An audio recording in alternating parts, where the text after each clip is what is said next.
హ్యామిగోస్ పోక్రీ ఎంత block buster అయిందో అందరికీ తెలిసిందే. ఏప్రిల్ 28, 2006లో రిలీజ్ అయిన ఈ ఫిల్మ్ ఏప్రిల్ 28, 2026కి 20 years కంప్లీట్ చేసుకుంది. అసలు ఈ సినిమాలో చాలా అన్నోన్ ఫ్యాక్ట్స్ ఉన్నాయి. ఫర్ ఎగ్జాంపుల్గా చెప్పాలంటే దీన్ని ఫస్ట్ రవితేజ గారు కనుక్కున్నారు ఉత్తమ్ సింగ్ సన్ ఆఫ్ సూర్యనారాయణ కింద. బట్ అది పోక్రీగా ట్రాన్స్ఫార్మ్ అయ్యిందన్నమాట. రవితేజ గారి నుంచి చాలామంది హీరోస్కి వెళ్ళినా ఫైనల్గా మన మహేష్ బాబు గారికి రాసి పెట్టుంది కాబట్టి ఆ ఫిల్మ్ అక్కడ దాకా వచ్చేసింది. ఈ తొక్కలో మీటింగ్ ఏంటో నాకు అర్థం కావట్లేదు. అండ్ ఈ ఫిలిం గురించి కొన్ని అన్నోన్ ఫ్యాక్ట్స్ చెప్పాలంటే దీనికి నాగబాబు గారు కూడా ప్రొడ్యూస్ చేశారు, బట్ ఫైనాన్షియల్ క్రైసిస్ వల్ల తప్పుకున్నారని తెలిసింది. అండ్ అంతేకాకుండా మెహర్ రమేష్ గారు, డైరెక్టర్ మెహర్ రమేష్ గారు కూడా దీనికి చీఫ్ అసోసియేట్గా వర్క్ చేశారు. కొన్ని డైలాగ్స్ ఆయన కూడా రాసినవి ఉన్నాయి. అండ్ క్రేజియస్ట్ థింగ్ ఏంటంటే ఈ సినిమాలో స్క్రీన్ ప్లే చాలా షార్ట్ టైంలో చేశారు. అండ్ డేట్స్ స్కెడ్యూల్ వల్ల చాలా తక్కువ టైంలోనే దీన్ని ఎక్కువ రీటేక్స్ కూడా చేయకుండా అన్ని సింగిల్ షాట్స్తోనే ఓకే చేశారని చెప్తున్నారు. అండ్ ఇంకొక థింగ్, అసలు ఈ సినిమాకి ఫస్ట్ హీరోయిన్గా ఆయిషా టాకీ అని అండ్ అలానే కంగనా రనౌత్ని అనుకున్నారు.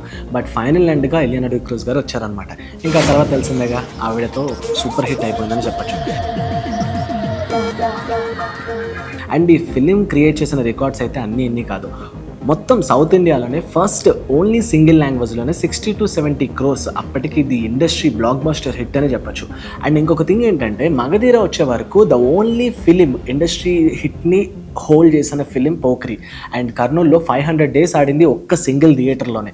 ఎన్ని రికార్డ్స్, అసలు ఇది రీమేక్ ఫ్యాక్టరీ అని చెప్పొచ్చు. బికాజ్ మన తెలుగులో రిలీజ్ అయిన తర్వాత కన్నడలో అండ్ తమిళ్లో విజయ్ గారు అండ్ అలానే సల్మాన్ ఖాన్ గారు వాంటెడ్ అని చెప్పేసి అక్కడ కూడా సూపర్ హిట్స్ అయింది. అండ్ ఈ స్టోరీకి ఉన్న బలం అలాంటిది. అసలు ఆ పోక్రీ ముందు అతడుతో సాఫ్ట్ ఇమేజ్ వచ్చిన మహేష్ బాబు గారికి అసలు ఇలాంటి స్ట్రీట్ స్మార్ట్ కిల్లర్ రోల్ని అండ్ అలానే పోక్రీ లాంటి రఫ్ రగ్గడ్ క్యారెక్టర్ని చేయడం అనేది చాలా రిస్కీ థింగ్ అనే చెప్పొచ్చు. బట్ పండు గారి క్యారెక్టర్ అందరికీ ఎక్కేసిందని చెప్పొచ్చు. అండ్ వన్ మోర్ థింగ్ ఏంటంటే ఈ స్టోరీలో బిగ్గెస్ట్ గేమ్ చేంజర్ ఏంటంటే ఆ లాస్ట్ క్లైమాక్స్ ట్విస్ట్. అది సెట్లో చాలా మందికి తెలియదు కూడా, అదే చాలా ప్లస్ పాయింట్ అయింది.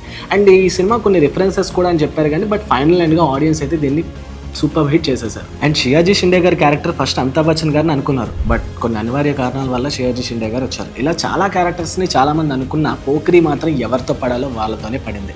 అండ్ వన్ మోర్ థింగ్ ఏంటంటే ఈ సినిమాలో బిగ్గెస్ట్ థింగ్ స్టోరీ కాదు, స్క్రీన్ ప్లే. ఆ సీన్ ఆర్డర్స్ కానివ్వండి, ట్విస్ట్ ప్లేస్మెంట్స్ కానివ్వండి, రఫ్ ఎడిట్ కానివ్వండి, చాలా ఫాస్ట్ పేస్ ఎడిట్ మొత్తం మీకు స్క్రీన్ ప్లేలో ఇది కనిపిస్తూ ఉంటుంది మీరు పోక్రీ చూస్తే. సో ఇవన్నీ కలగలిపి ఇంత పెద్ద బ్లాక్ బస్టర్ అందించారు. అండ్ మహేష్ బాబు గారి ఇమేజ్ని అమాంతో ఎక్కడికో తీసుకెళ్ళిపోయింది.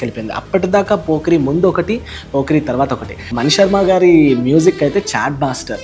ఒక్క సాంగ్ 2 సాంగ్ల సినిమా మొత్తంలో అన్ని సాంగ్లు సూపర్ హిట్ అయిపోయాయి. ఇలా మొత్తంగా కలుపుకుంటే almost 20 years of Pokiri April 28. నేను మళ్ళీ రివిజిట్ చేస్తా, మీరు కూడా చేసేయండి.